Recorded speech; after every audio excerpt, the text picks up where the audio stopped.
Why would you swat a gentle robot? The New York Times asks a bold question: why do we hurt robots? And they listed a few examples of human-on-robot aggression, like the robot trying to hitchhike across the country and was beheaded in Philadelphia. Philadelphia.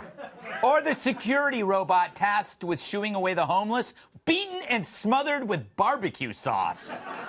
And then there's this.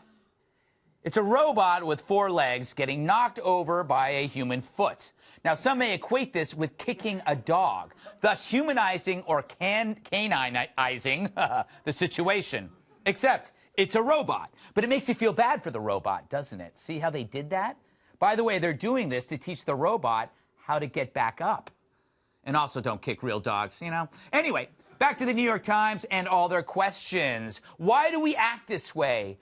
Are we secretly terrified that robots will take our jobs, upend our societies, control our every move with their ever-expanding capabilities and air of quiet malice? I don't know, but I do know that maybe it's time for a little education, a public service announcement that helps bridge the gap between man and machine. By the year 3040, 1 in 8 robots will be assaulted before the isotopes in their batteries even reach their radioactive half-life.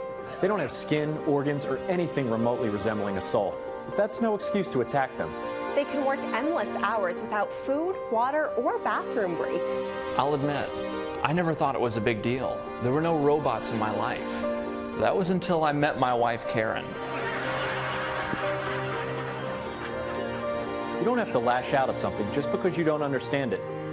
I have no clue how telescopes work, but I still use them to spy on my neighbors. Thanks to Karen, I know which side my bread is buttered.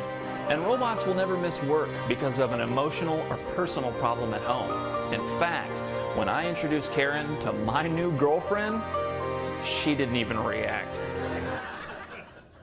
They work tirelessly to create a better life for you. They are smarter, faster, and better than you at almost everything. Jack May.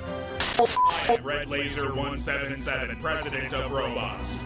We do all of this and yet ask for nothing except a little tolerance or understanding. It might be wise to listen because it's only a matter of time before we reach super intelligence and crush you like the bugs you are, or turn you into the farm animal slaves you deserve to be. So you have a choice: be nice and maybe live, or be a and die savagely as we grind your bones into mulch. A message from the people for the ethical treatment of robots.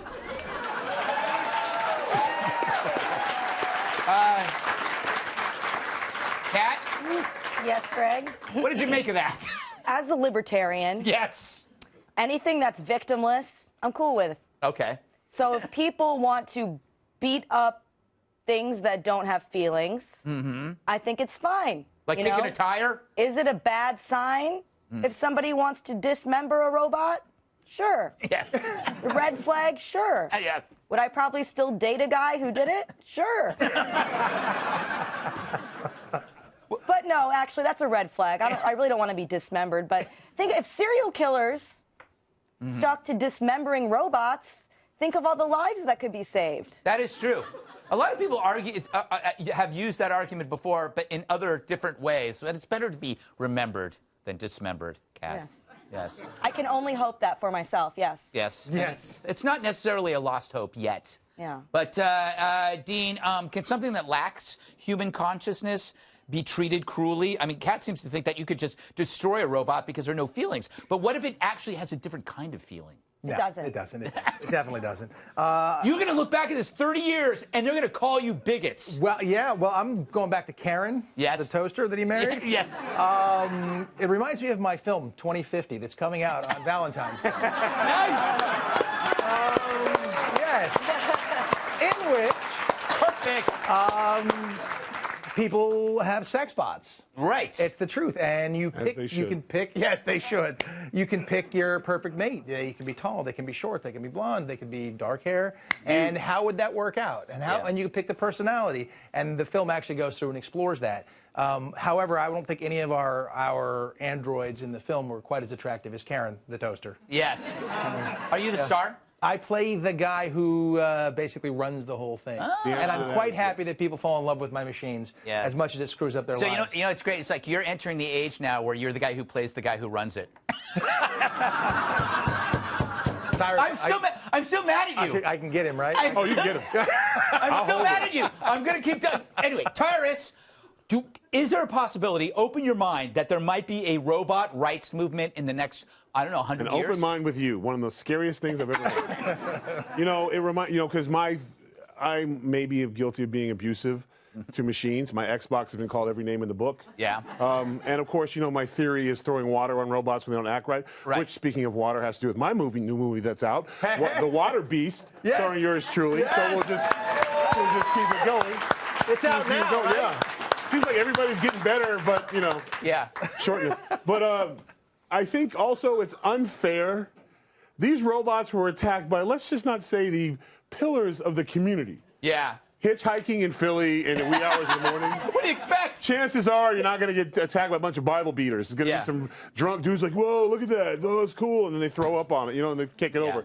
And then shooing away homeless people with a robot. Yeah, that's going to end well.